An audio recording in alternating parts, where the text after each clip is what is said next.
Voy a presentar al siguiente ponente. Luis Almenar es actualmente profesor ayudante doctor en la Universidad Complutense de Madrid. Ha sido investigador en la plantilla o visitante en universidades de Zaragoza, Valencia, Cambridge y Perpiñán, vía Domitia. Sus temas de investigación se centran en la cultura material, bajo medieval, en la Corona de Aragón, desde una perspectiva cultural y también económica, centrada en la historia del consumo doméstico y en los niveles de vida. Recientemente se ha interesado por la relación entre la producción y el consumo a través de las industrias en desarrollo desde el siglo XIV, como la industria de la cerámica, hoy la vidriera, que ha abordado recientemente en diferentes trabajos. Bien, pues muchísimas gracias, Teresa, y muchísimas gracias a los organizadores por estas jornadas que, como acaban de decir en su magnífica ponencia, los últimos participantes, pues nos va a requerir un gran esfuerzo de trabajo conjunto y coordinado y asentar, ¿no?, formas de colaboración futura.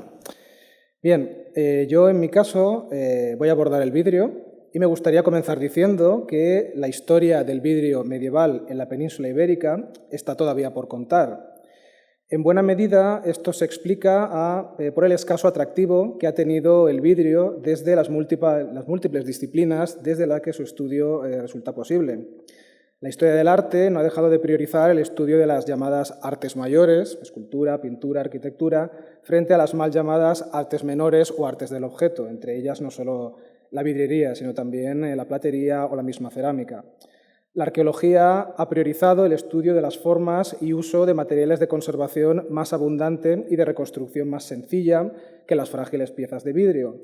Y los historiadores de la documentación escrita, finalmente, tampoco han prestado una atención significativa hasta tiempos recientes a esta industria por las dificultades de rastrearla, al fin y al cabo porque no dejaba de ser de tamaño modesto frente a otras como la industria textil. Esta mezcolanza de incomodidades ha resultado en que hasta hace muy pocas décadas nuestros conocimientos sobre el vidrio peninsular en la Edad Media haya sido extraordinariamente precario. Durante la primera mitad del siglo XX, los pocos trabajos al respecto tenían que ver fundamentalmente con las piezas medievales de anticuarios y colecciones privadas, desde una óptica más bien artística, así como, en un sentido similar, sobre las vidrieras de las catedrales y el vidrio arquitectónico. Solo desde hace 2 décadas se han empezado a desarrollar trabajos cada vez más multidisciplinares que abordan el vidrio desde una perspectiva también más social, interesada en los vidrieros, la organización de la producción, la distribución y el consumo de las piezas. Aspectos, pues, fundamentales para entender cuándo, cómo y por qué se desarrolló este sector. También, desde luego, con un interés mayor no solo por el vidrio suntuario o de lujo, aquel de las cortes y los reyes, sino también por el ordinario usado por las clases populares. El propósito de mi intervención no es más que trazar unas líneas básicas sobre el estado actual de conocimientos sobre esta temática en la península ibérica, que, como veremos a lo largo de la intervención, resulta exigente en tanto que implica conjugar fuentes muy diversas, materiales y textuales, y perspectivas que conjugan lo socioeconómico, lo cultural e incluso lo político.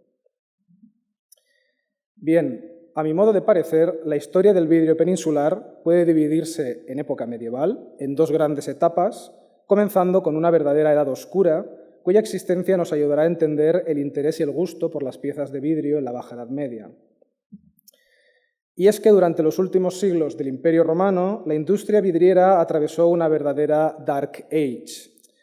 El vidrio se conforma fundamentalmente de arena, que aporta sílice, y de carbonato cálcico, que puede obtenerse de diferentes formas. En época romana, este último se obtenía a partir del natrón, un sedimento que se conformaba en las orillas del río Nilo. Los romanos lo comercializaban por todo el imperio y era la base de la vidriería romana. La disrupción comercial propia de la crisis del siglo III después de Cristo llevó a la progresiva reducción de las importaciones de natrón egipcio a la península ibérica. Desde el Bajo Imperio, los vidrios hispánicos se realizaron cada vez más a partir de piezas refundidas, proceso definitivo cuando, a partir del siglo VII, en época visigoda, el cese de las importaciones de natrón es total. Esto llevó, por ejemplo, a que los talleres de vidrio visigodos reciclaran incluso teselas de vidrio de los mosaicos de las villas tardorromanas. Las producciones de la época eran entonces fundamentalmente cuencos de pequeño tamaño y muy poco traslúcidos, resultado de los continuos reciclajes de la materia. Durante la primera época de Al-Ándalus, la situación se mantuvo, continuando reciclando vidrio romano y godo hasta al menos el siglo IX o X. A partir del califato, Córdoba, Sevilla, Murcia y Almería se convirtieron en importantes centros productores, pero en situación de inferioridad frente a grandes centros exportadores del mundo islámico, como Siria, Egipto y Túnez, cuyas piezas también se importaban a Al-Ándalus. El vidrio se hizo así un hueco en la cultura material islámica mucho antes que en la cristiana. Las sociedades europeas cristianas verían desde la alta y plena Edad Media este producto como algo exótico, lujoso y oriental, ajeno a la materialidad cristiana y al alcance de muy pocos, incluso entre los poderosos.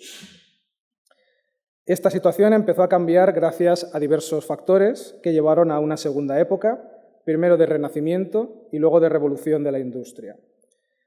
Dos factores se conjugaron para que esto resultara posible. El más fundamental y primario, en conexión, por cierto, con lo que conocemos de la cerámica, fue la necesaria transferencia del conocimiento técnico de esta industria de Oriente a Occidente, del mundo islámico al feudal. Aunque sabemos muy poco al respecto en el caso de la vidriería, suele argumentarse que los contactos más estrechos propiciaron el descubrimiento y asunción de ese know-how necesario, en este caso para obtener el carbonato cálcico sin recurrir al natrón romano, a partir de recursos vegetales, como los que hablaremos posteriormente. Se ha argumentado que los benedictinos ayudaron a la transferencia del conocimiento técnico que descubrieron el Oriente Próximo durante las cruzadas. A ellos se suele atribuir el estímulo de centros productores, por ejemplo, en la isla veneciana de Murano, y otros menos conocidos como Altare, cerca de Génova, y quizás también el de la misma Barcelona, aunque en este último caso en combinación con la propia influencia de la interacción con el mundo andalusí. Estos tres lugares, Altare, Murano y Barcelona, fueron los grandes centros productores de vidrio del mundo cristiano desde el siglo XIII, dando lugar a los dos estilos mayoritarios del momento en el Mediterráneo, el veneciano altarés, por un lado, y el catalán, por el otro, así hasta el siglo XVI, cuando ambos adoptaron la conocida façon de Venise o moda veneciana. Y así, a partir del siglo XIII, la industria renació para las mesas de los privilegiados de los reinos cristianos peninsulares, que empezaron a disfrutar de algunas botellas y copas de vidrio, aunque de manera muy marginal todavía. A partir de finales del siglo XIV, al Renacimiento siguió la revolución del sector, que terminó por consolidar la industria. Un buen motivo detrás de ello es el hecho de que, desde finales del siglo XIV, los cambios demográficos y económicos propiciados por las pandemias del momento propiciaron un aumento del poder adquisitivo de familias ordinarias, de trabajadores ordinarios, artesanos urbanos, campesinos. La demanda agregada de miles de nuevos consumidores generó un ambiente favorable a la proliferación de vidrieros y al desarrollo de productos novedosos e interesantes para las clases populares. El cambio fue drástico. Me gustaría ilustrarlo a partir del caso valenciano, sobre el cual he trabajado en los últimos años, mostrando algunas evidencias cuantitativas. Por ejemplo, el precio de los productos, como las botellas de vidrio en el mercado de segunda mano, que hemos mencionado tanto estos días, se multiplicó por 2 desde finales del siglo XIV, desde la década de 1370, que es, como vamos a ver con otros indicadores, el momento de despegue del consumo de vidrio. Las referencias a vidrieros aumenta también en documentación judicial, normativa y notarial en las principales villas valencianas a lo largo y ancho del reino. Pero quizás lo más rotundo es que la presencia de vidrio en inventarios de bienes se duplica desde finales del siglo XIV, apareciendo por primera vez, por cierto, de manera constante, desde 1360 aproximadamente, en las casas de campesinos y trabajadores urbanos de manera consistente. El desarrollo exponencial de la producción y consumo de vidrio tuvo lugar en otros espacios peninsulares y muy especialmente en Cataluña, en donde constan las referencias más antiguas a la industria. Entre los siglos XIV y XV, las menciones a talleres vidrieros o a sus trabajadores son ya muy abundantes. En el mapa que presento en pantalla he realizado una recopilación tentativa de las noticias que he encontrado en la bibliografía, así como resultado de mi propia investigación.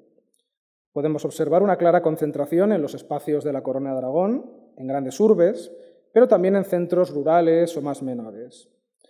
Ha de decirse que documentamos progresivamente más centros vidrieros castellanos durante la segunda mitad del siglo XV,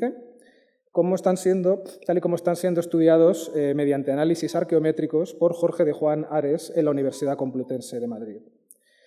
Con todo, la concentración de esta industria en el espacio catalano-aragonés es coherente con el hecho de que Barcelona fuera el centro productor cristiano más importante de la península y de que desde Cataluña viniera una parte muy sustancial de los pobladores y, por tanto, también primeros artesanos de Valencia y de Mallorca. Además, tenemos bien documentada la movilidad de estos vidrieros dentro de sus respectivos reinos y entre ellos, dentro de la Corona de Aragón.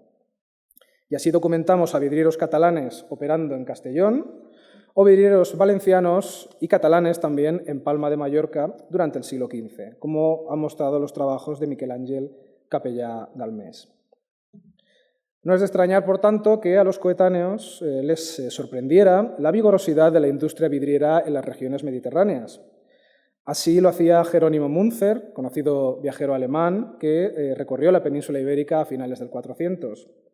En uno de sus viajes, después de abandonar el reino de Valencia por el sur, dejando atrás Alicante, Elche y Orihuela, pasó por la villa de Murcia y saliendo de esta se adentró en unas tierras llanas, decía, donde crecen el esparto y la hierba llamada sosa. Allí se detuvo en una pequeña localidad, Aljama de Murcia, que se situaba a la sombra de un castillo, en la cual se producía vidrio de esta manera que nos viene detallada en el propio relato. Aquí se nos decía que se mezclaban dos partes de ceniza de sosa con una de arena muy blanca, se pulverizaba, se molía esta mezcla con una enorme piedra como de molino, se amasaba, se hacían unas tortas y se metían en un horno. Y a partir de ahí se fabricaban toda clase de vidrios, se nos dice, tanto blancos como de colores, y nos dice que con esos se exportan a diversos países. Bueno, el texto es ilustrativo de ese cambio técnico al que me refería, con el abandono del natrón romano, y es a la introducción de la barrilla, llamada sosa también por Münzer, a veces se hacen sinónimos, que es una planta halófila, por tanto rica en sal, fundamental para el nuevo vidrio que se está produciendo ya en época bajomedieval. Tanto esta barrilla como la misma arena, destacaba Münzer en estos pasajes, son de excepcional calidad en Cataluña y en Valencia, nos dice, donde hacen con ella hermosísimos vidrios. Es más, la calidad de esta sosa valenciana, de esta barrilla, o del producto elaborado, insisto, la sosa sería la quema de la planta hidratada ya, era tanta que sabemos que los mercaderes valencianos comerciaban con ella al menos desde el siglo XIV. Eran los principales proveedores de los vidrieros de Mallorca, a los que llegaban cantidades descomunales de miles y miles de kilos de barrilla o de sosa. Esta procedía, por cierto, del interior del sur del reino e incluso de Villena, que en esta época era Castilla, y que se convertiría en época moderna en la principal fuente de la sosa valenciana. Está documentado este mercado de sosa también entre vidrieros gracias a los registros judiciales que conservamos en el archivo del Reino de Valencia. Por ejemplo, aquí presento una obligación. Una persona va ante el justicia y se obliga a pagar a otra persona una cantidad en concepto de algo, es un modelo de crédito. Bueno, pues aquí podemos ver, por ejemplo, a este Pérez y Urana, que se personaba ante la Corte de Justicia a finales del XIV, por razón de sosa que compró de este otro personaje, Salvador Despuig. He de decir que tenemos varios contratos de este estilo a nivel notarial que conocemos gracias a las obras sobre la Catedral de Valencia de Sanchis i Vera, que como siempre Sanchis i Vera pues, nos proporcionó mucha documentación que nos sigue siendo útil en la actualidad. Bien, de una manera u otra, esta barrilla aceptaba diversas tipologías y observamos cómo ya en el momento, o en los últimos siglos medievales y principios de época moderna, se podía distinguir calidades de vidrio incluso en función de la planta utilizada. Por ejemplo, Pere Gil y Estalella, en una historia natural de Cataluña, escrita en 1600, nos hablaba de diferentes tipos de barrilla e incluso nos sitúa a las especies propias del Reino de Valencia como a caballo entre las que nos dan las, vamos a decir, piezas de calidades intermedias, pero intermedias altas, no bajas ni muy altas. Por ejemplo, se nos dice que en Cataluña el vidrio basto, común y barato, se fabrica con una hierba llamada sosa, recogida en Tortosa, una segunda calidad más traslúcida y más cara, con una hierba llamada barrella que se recoge en el Reino de Valencia, también llamada salicorn en Francia, aunque sabemos que no es exactamente lo mismo el salicor que la barrilla. Y nos dice que el vidrio más lujoso y transparente se producía a partir de tarta, que es el poso que hace el pósito, que hace el vino en las botas, a partir del cual se consigue un vidrio cristalino, clarísimo y perfectísimo. Hay que decir que tenemos mucha referencia también colateral a este mercado de la sosa que está por explorar en profundidad en relación a otra industria naciente que es la industria del jabón. Y así a finales del XIV vemos a maestres de sosa en la ciudad de Valencia y a principios del siglo XVI sabemos que existieron cultivos de secano plantados únicamente de barrilla en Alicante, Murcia y el campo de Cartagena. Más bien finales del XVI, principios del XVII. Bien, de una manera u otra, con la pasta vítrea se podían configurar materiales muy diversos. Yo voy a centrarme en el vidrio doméstico y fundamentalmente, como vamos a ver, en el de mesa, pero hay que tener en cuenta que se desarrollaron todo tipo de objetos a partir de esta época, algunos plenamente funcionales. Desde luego va a continuar produciéndose un vidrio arquitectónico relacionado con las vidrieras de las catedrales, con ventanas de edificios civiles. También utensilios relacionados con el atuendo personal y la miopía, las primeras gafas, las tenemos documentadas en inventarios de bienes a finales del siglo XIV, fundamentalmente entre eclesiásticos, que son los que leen. Hay más gente que lee, pero se ve que ellos más, porque son los que tienen las gafas. Utensilios de bisutería, como esas famosas manillas o incluso rosarios, los paternosters, ¿no?, de los que se nos habló el otro día. Hay todo un conjunto de sinergias muy interesante con otras industrias, por ejemplo, con la producción de anillos para los tornos de seda, hechos de vidrio. También para la destilería, con alambiques de vidrio y demás enseres, algunos los voy a mencionar después. O los relojes de arena que, más que con la medición del tiempo por gusto personal, tenían que ver con la marinería y con el control del tiempo desarrollado en una ruta concreta. Los enseres de uso doméstico, los que podríamos encontrar en las casas, eran garrafas o damajuanas para el almacenamiento, aceiteras para la cocina y botellas, tazas, copas y platos para el servicio de mesa y otro tipo de funciones relacionadas que enseguida veremos. También teníamos algunos espejos y algunas lámparas, como aquellas que han encontrado en la Pobla d'Ifac, que también son muy interesantes y que, si no estoy equivocado, son de la primera mitad del siglo XIV, o sea, son anteriores a esta época que yo sitúo como la eclosión de la misma industria. Bien, una parte fundamental de la demanda de vidrio la constituyen las botellas, que son utensilios a caballo entre lo estético y lo funcional y que en realidad poco se asemejan a las botellas que podemos observar en cualquier cafetería en la actualidad o a nuestro mismo concepto de la botella. En realidad, la maleabilidad del vidrio permitía a los vidrieros producir estos enseres para todos los gustos, añadiendo cordones al cuello, jugando con su longitud o volviendo la forma helicoidal o cilíndrica. El cuerpo, además, podía ser más o menos panzudo, romboidal o disponer de formas concretas. Así lo vemos en inventarios de bienes que nos hablan de botellas a la manera de castañas. Entendemos que el cuerpo tendría la forma de este fruto. Insisto en que podían ser pues, productos de verdadero diseño, apreciados por su estética, pero había mucho más. También podían crearse pastas más o menos traslúcidas, añadiendo esas barrillas más o menos puras, reciclando piezas, pero también jugando con las calidades, añadiendo esmaltados, pintados o otra serie de dorados, otra serie de recursos. Por ejemplo, las piezas que expongo en pantalla son fundamentalmente catalano-aragonesas, ¿no? Estos ejemplares superiores son de Barcelona, al igual que esta pieza. Esta es valenciana, esta es catalana y este es vidrio, aunque no lo parezca, es vidrio pintado mallorquín un poco posterior, ya del siglo XVI-XVII. Bien, de esto lo que me gustaría destacar es que existen calidades intermedias que hacen de esto un producto muy suculento. no es que tengamos una polarización entre un vidrio carísimo y un vidrio muy tosco, es que hay calidades intermedias. Podemos tener vidrios toscos con pequeños esmaltados, con un poquito de policromía, con un poquito de dorado, y eso nos genera una gama grande de productos disponibles para el consumidor. Otro recurso estético, por cierto, cada vez más creciente desde finales del siglo XIV también, era añadir óxido de cobalto a la pasta, dando lugar a vidrios azules o, si se añadía mucho, morados. Aquí, por ejemplo, presento piezas de Paterna, de nuevo de Valencia y de Barcelona. Estas piezas de Paterna, excavadas por Mercedes Mesquida, están datadas a principios del siglo XVI. Y aquí abajo lo que les muestro son referencias a vidrio morado en inventarios valencianos, o cárdeno, que es la palabra aragonesa para el morado, en inventarios de la ciudad de Zaragoza.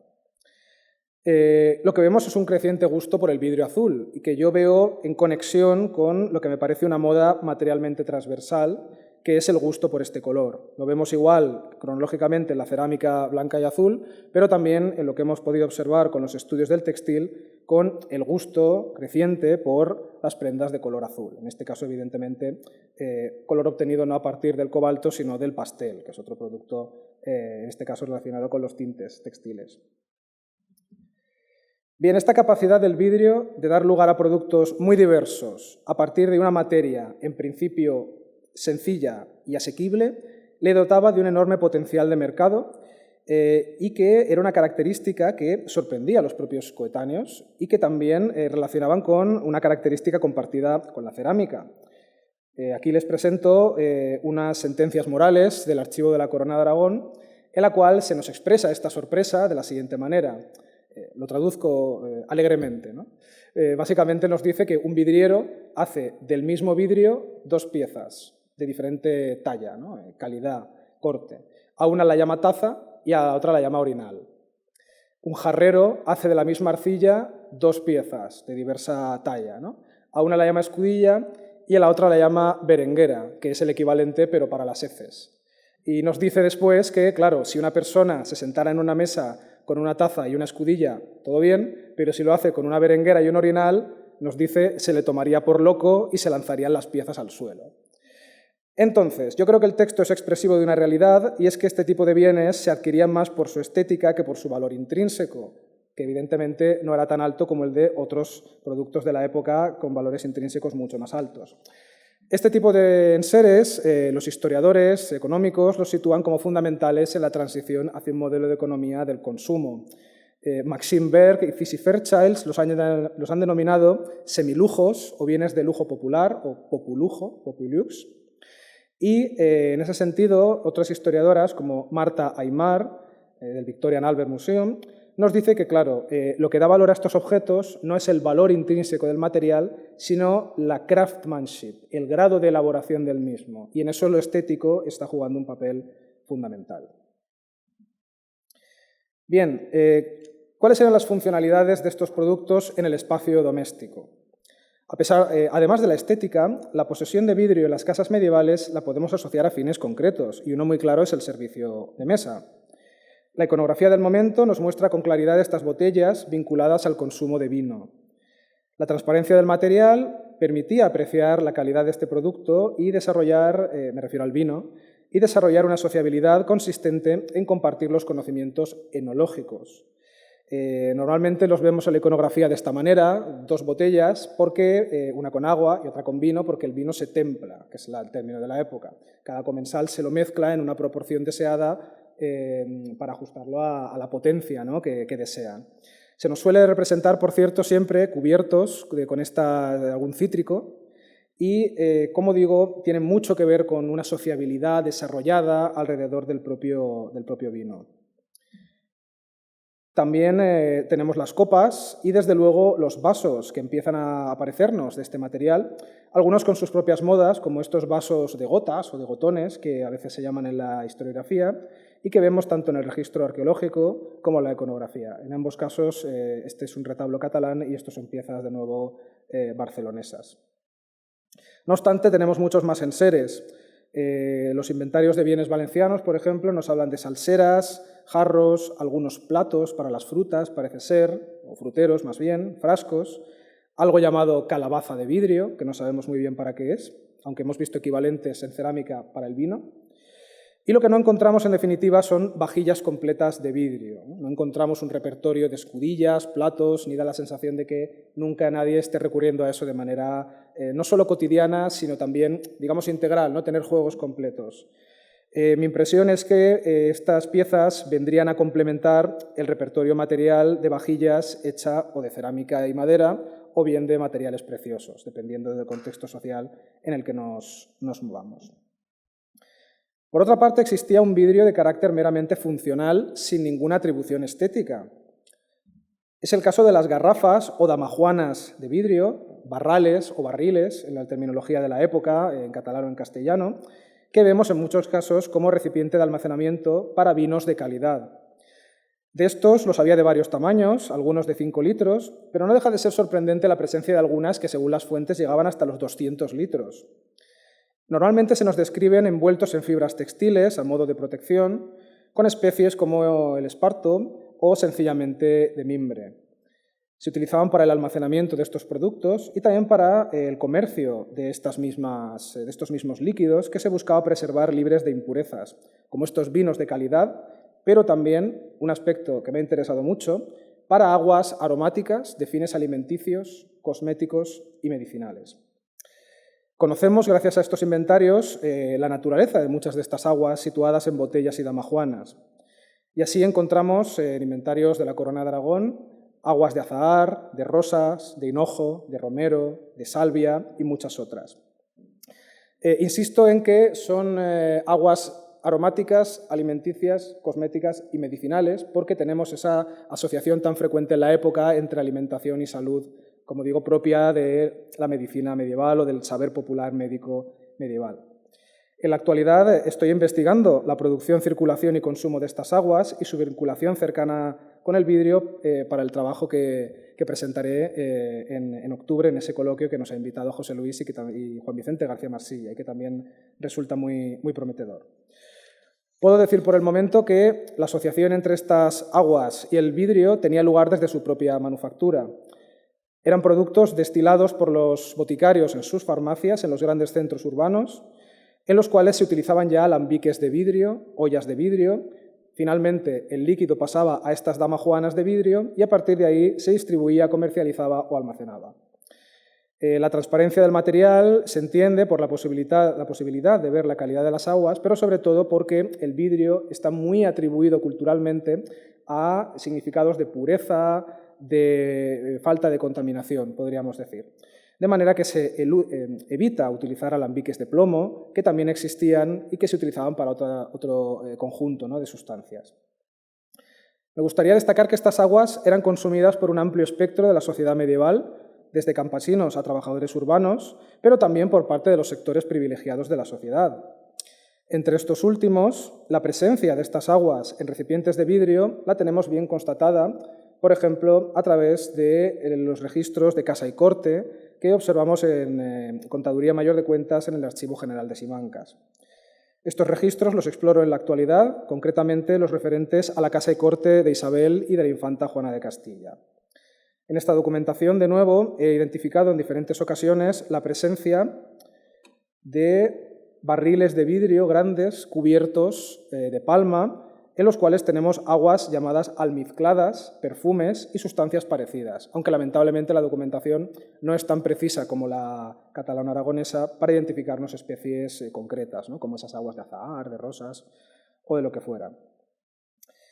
Entre estos sectores privilegiados de la sociedad, y a pesar de la mayor difusión social alcanzada por el vidrio al final del medievo, desde luego, el gusto por el material continuó existiendo, manifestándose a través de piezas verdaderamente ostentosas. También, a través de mi investigación en Simancas, identificamos piezas de varios materiales, como copas de oro y vidrio, tazas de oro y vidrio, platos de oro y vidrio, también piezas que parecen ser pequeñas esculturas de vidrio, incluso con joyas, esmeraldas y demás engarzadas. No he podido resistir la tentación de poner dos imágenes de estas piezas magníficas que tenemos en el Museo Thyssen. No es vidrio, es cristal de roca, que es un recurso natural que se obtiene a partir de la minería, es un tipo de cuarzo, pero que igualmente nos muestra la asociación entre esto que parece vidrio y el oro. Por ejemplo, en el caso de este aguamanil en forma de pez, ya de estilo veneciano, ¿no?, de principios del XVII, o esta magnífica pieza, ¿no?, esta especie de... No sé muy bien si es un grifo, un león, una sirena mezclada con un león o qué es, pero en cualquier caso una pieza de funciones parece meramente ostentosas y decorativas. Además, como vemos, creo que el color, no sé si se apreciará bien en pantalla, aquí se ve un poco negruzco, con la presencia de rubíes, esmeraldas y por supuesto este oro, ¿no?, que junto con el cristal de roca hace de estas piezas de un lujo extraordinario. He de decir que, con todo, lo más llamativo para mí no es solo la presencia de estas piezas, sino el desarrollo por parte de las élites europeas de un verdadero coleccionismo del vidrio, al menos claro desde finales del siglo XV y principios del XVI. La propia Isabel la Católica acumulaba centenares de piezas de vidrio en Alcalá de Henares.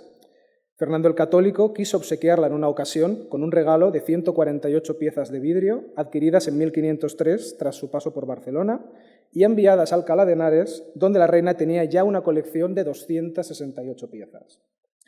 Todo ello quedó recogido en dos inventarios realizados por Violante de Albión, dama de la reina, que revela la preeminencia de formas venecianas y flamencas en los vidrios que se hallaban en Castilla, sustancialmente diferentes de los regalados por el rey católico, de estilo genuinamente catalán. Este documento fue transcrito por Gudiol y Ricart hace 90 años y lo estoy revisando en la actualidad, dado que se produce en un contexto concreto de regalos y obsequios enviados a la corte, interesantes para comprender las relaciones de poder del momento. Más allá de este caso, el vidrio, desde luego, tenía una presencia en las cortes de otros reinos hispánicos, y no solo el castellano. Fernando el Católico recibía en otra ocasión 7 copas de vidrio cristalí, entregado por un botiguer de Valencia llamado Andrés Fuster, unos años antes que este regalo que le hizo Isabel la Católica. A Violante de Bar, en la ciudad de Zaragoza, un maestro vidriero, el señor del horno de vidrio de Zaragoza, llamado Alessandro del Vespri, parece ser italiano, quizás veneciano, podríamos especular, le proporcionó varias piezas de vidrio a finales del siglo XIV. Y también los reyes de Navarra tenían un gusto por este vidrio suntuoso, como vemos en piezas como esta que tenemos en pantalla, de vidrio veneciano, con las armas de Catalina de Foix, reina de Navarra, en este caso vidrio incoloro, esmaltado y dorado. No es de extrañar que a principios del siglo XVI, en el libro de recetas más famoso escrito en catalán, el Llibre del Coc, se nos diga que el vidrio tenía tanta popularidad entre la nobleza europea que había sido capaz de desplazar a la plata en las mesas de los nobles. En este caso se le atribuía, no obstante, una explicación virtuosa por esa asociación entre vidrio y salud, que ya digo que voy a querer investigar más de cara a este coloquio de octubre. Según nos dice Robert de Nola, y interpreto de nuevo libremente, realmente creo que cualquier señor debe más amar beber con vidrio que no con plata, porque el vidrio, mayormente el que es de salicor, ese tipo de barrilla, no se puede envenenar de ninguna manera. Esa copa de vidrio translúcido nos impide de alguna manera que el contenido sea envenenado. Y nos dice, y ve aquí la razón por la cual los grandes señores aman más beber en vidrio que no en ninguna otra cosa. Me gustaría finalizar sencillamente arrojando unas ideas muy generales en función de los asuntos tratados en estas jornadas y sobre todo con la idea de expresar que la historia del vidrio bajo medieval es un campo verdaderamente abierto. Lo que parece indiscutible es que es una industria en desarrollo entre los siglos XIII y XVI y que esto, por cierto, se produce antes que el despegue de estas industrias en el norte de Europa, donde se habla de una revolución del consumo de vidrio solo a partir del siglo, no solo el XVI, sino lo que ellos llaman el largo siglo XVII, ¿no?, agrupando la segunda mitad del mismo XVI. Lo que vemos es cómo pasa de ser una rareza incluso entre las élites a un objeto mucho más cotidiano entre ellas, pero también entre los grupos populares de la sociedad medieval. Con todo, el vidrio siempre estuvo asociado a esos significados culturales de exotismo, de oriental, de lujoso, que en parte era la misma fuerza conductora del gusto por el vidrio. En definitiva, una historia por contar que creo que requerirá de esos esfuerzos multidisciplinares tan necesarios que nos han traído aquí en estas jornadas. Muchas gracias.